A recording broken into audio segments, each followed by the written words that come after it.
Hey, Kevin here, top 100 financial advisor, two-time author, one-time bestseller, and we're here to talk about the stock market. Particularly, we are here to talk about the cost of generational wealth. You hear me talk about generational wealth all the time. You may be in a Facebook group that talks about this. It's a buzzword, but a lot of times we don't really discuss what it actually is. How do you get there? How much does it cost you? What you can do? How do you keep it? And what does it really mean? So I want to break down a lot of this.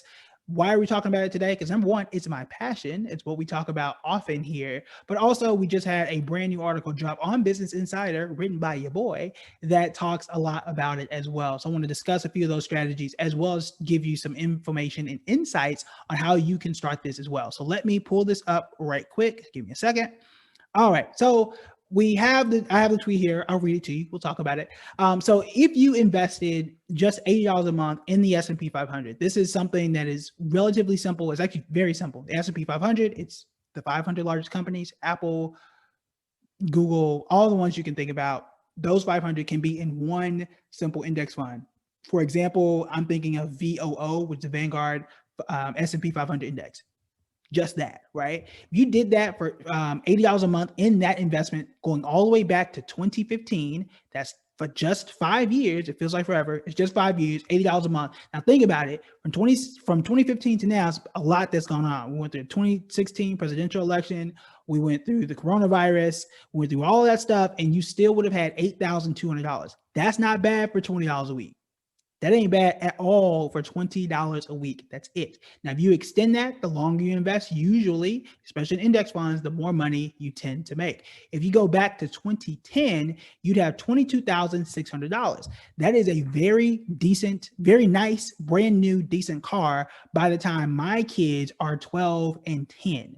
That ain't bad. And they won't be driving at that point, but that is money that they have in the bank. It's not going to cover all of college, but again, that is $22,000 more dollars than I had, which is amazing, right? That's money to start a business, more than enough to start a business if you want it. That might be a good, decent down payment on a rental property at that point in time if you decided to do that. That's just from $20 a week. That's it. Not hard. Not hard.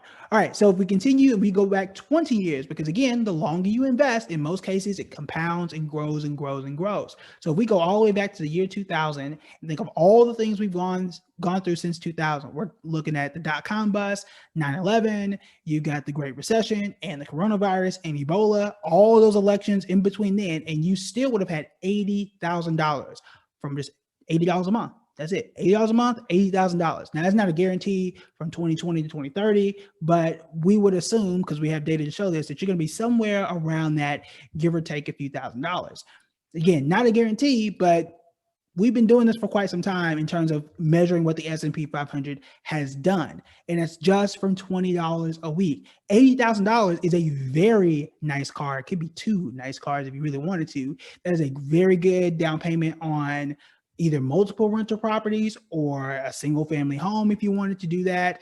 Clearly, if you were to continue to invest this money, it could do some incredible things for you there. It can cover more of college. Hopefully college costs come down. We'll see. But it can cover a lot more of that. And that's a lot of money to have at age 20. We'll talk about like the communication piece as well. But this is how generational wealth starts, because let's just take my son. He's 2 now. If we did this for 10 years, he'll be 12. I'm like, ooh, that math is off. He is 2 now. If we do it for 20 years, he'll be 22. Just finishing college, at least, when I had finished. Imagine starting 22 at $80,000 and you start your first job. Imagine if he starts with $80,000 at 22, where his son or daughter could be. I mean, she could be starting at 100,000 or more by just investing $20 a month consistently. It's something that you can do in most any investing app, Cash App being one of them, Fidelity being another, where you put in $20 deposit per week or automatically invest every week, every month, and you're done. That's all it takes. And if you set it and forget it, especially in a custodial account, which is one option that you can use, you're good. You sit there, you come back, 5, 10, 15 years, and more than likely you're going to see some extra zeros in that account. But let's say you want to invest more. Clearly, if you were to do 1,000 or 1,500, you're really going to see some exponential results. But what if you just did $200 a month? That's just $50 a week. A little higher, but still doable for many of us. If you do the exact same thing, exact same investments from 2015 to now, you're looking at $20,500. At 2010, going back to 2010, you're looking at $56,000, and going all the way back to 2000, you're looking at $185,000. Now, I'm from Tulsa, Oklahoma. You can get you a decent house for that much. Imagine starting at 22 with a house with zero debt. Imagine what you could do at that. If you just graduated college, you're 22, you got your decent starter home, and you have no debt. It's paid off in cash. And you got your decent little job, regardless of what you're doing. You don't have to pay a mortgage. You are really setting yourself up for incredible, incredible success for the future. Or you can use that to start a business. That's a lot of money to start a business. Or you can continue investing it and add a comma to it and make that $1 million in another 10, 15, 20 years. All from investing just $200 per month before he would have a 401k, before he would have his own business or his own job. These are all possibilities by starting early and by starting small. A lot of us get into the thing that I have to invest thousands and thousands and thousands and thousands of dollars. You don't have to if you start early, which is why I'm so adamant about starting as soon as you can. Now, what if you already started late? What if you're 30, 40, 50? You can still do this, but you need to be more aggressive and you need to start. Everybody should be starting. I don't care if it's $5 a month. If you've got a decent savings account and you understand the basics of the stock market, which you can do by sharing this video and checking out the other videos and joining the email list and checking out the courses, because we talk about this all the time. It is one way to understand the market, because you don't have to be an expert. You do not have to have a degree in finance. You don't need a master's or a doctorate. You don't even have to be the greatest person in math. You can just follow the plan like we're talking about here and be able to pull a lot of these things off. So what I'll do is link to the above is a link to the course, Perfect Portfolio course, that takes you through this exact process. Very easy and simple to follow. I will also link to the article and tell you one more thing that you need to create generational wealth, maybe two things. Number two, depending on how you want to word this, is being able to communicate.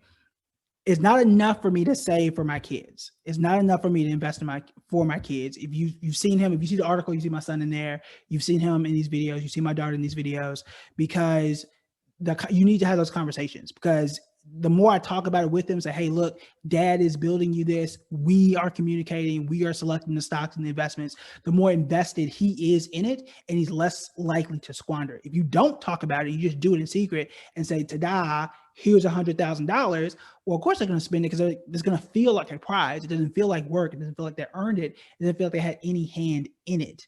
I want the conversation between myself and my kids to be, look, mom and dad have created this farm or garden. It's your job to continue to bear fruit. It is your job to continue to make sure that your kids can also eat from the seeds that we've planted, as opposed to, surprise, here's this windfall, here's a lottery ticket. It doesn't work like that. That's how you lose it. So you want to make sure that you communicate, even if you feel like you don't have a whole bunch of money, even like if you feel like you don't know everything. And I talk about that in the article, so I'll make sure that I link to that as well.